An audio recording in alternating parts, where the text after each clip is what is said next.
we always talk about big picture stuff in this sport, all right? UConn won the last two. Now they reestablished themselves as the blue blood.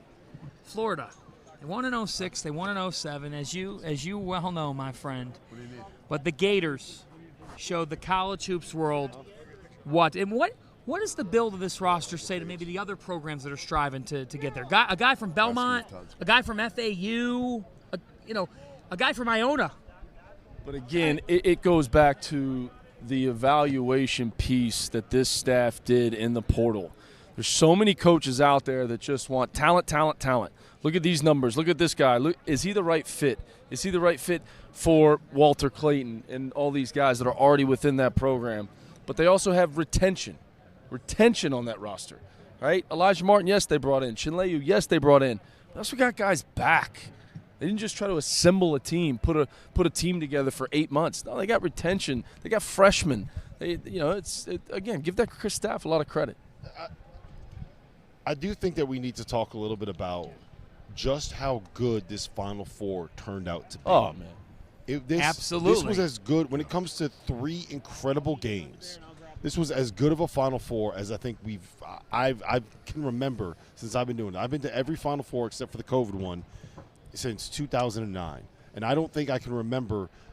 Maybe the Chris Jenkins, because he had the one shot, but that was also one of the semifinal games. Was Villanova won a game by like 688 points, right? It was the smallest margin of combined victory in the Final Four between the national semifinals and the final since the tournament expanded in '85. So in the modern basketball era. And think about the hype that we put on this Final Four the because of the heavyweights. 4 teams, Right. The 4 heavyweights, the biggest games, because we kept pushing it down the road, right? The We kept kicking the storylines. rock down the road when it comes to we didn't have a great first round, but it'll be great in the second round. We didn't have a great first weekend, but just wait for the second weekend. We didn't have a great Elite Eight, but just wait to what the Final Four is. And when we got to the Final Four, it delivered and delivered better than anything I think we've seen in a long. Guys, this is Connor's first Final Four, right? JoJo and Vince, it's their first Final Four. It's going to be really, really hard for anything to live up to this, guys. Like, think about how good this was. Great town, great weekend, great food, great tacos. Until it gets lived up to, though. I mean, look, the first time I ever went to a Final Four was the Chris Jenkins shot. I remember thinking, oh, my gosh, nothing's going to top. These 3 games were incredible. This sport has fought through the one-and-done chaos, and the portal chaos is real, but it's going to fight through that too. It's gone through its trials, its tribulations. People in the outside world that don't pay attention to the sport, that kill it this time of year, don't know about November and December and all the great Feast Week games and the NTEs that are happening and horseplay on a plane and drama left and right, and you don't know twists and turns. Every week in this sport is crazy. I know that the climate of the offseason is what it is, but you can always say the games deliver. The games 100%. Deliver. 100%. College basketball has replaced the G League. But I think it needed it this year. I think it needed it because, again, NIL, the portal, we got the House vote that was supposed to be, today they're pushing it back, obviously. There's so much going around right now. The coaches are complaining about everything going on. I think we needed something like this right now to feel really good about college basketball because on the court, the product is still terrific.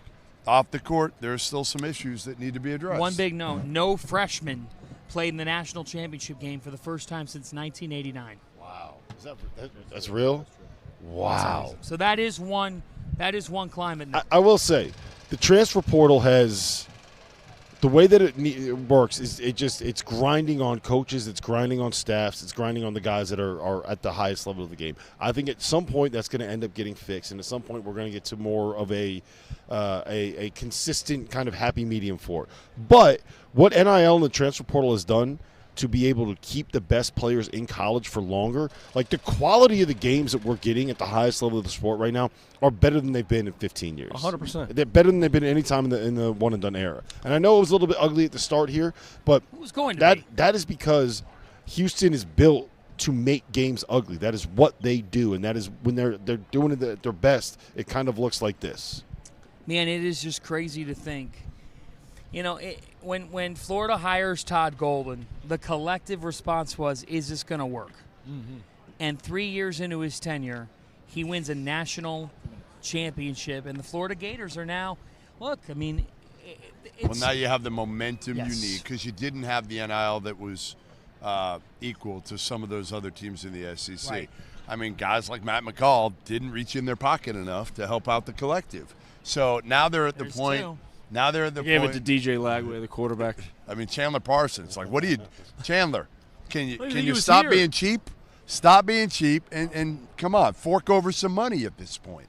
It gets Florida back on the map to that brand degree. That next year when they're on and when people see them on television again, they're going to be seeing the reigning national champions. I think it's fun for the sport to see different champions. UConn had done their thing the last 2 years. Who knows what we're in for next season? What we do know is, Rob, as we're putting together these way too earlys, and it's a kind of a pointless exercise, but the top teams have continuity. This sport's going to have great players back in it, and we're going to continue to see some legendary things. Your toast of the night. Go ahead. I mean, how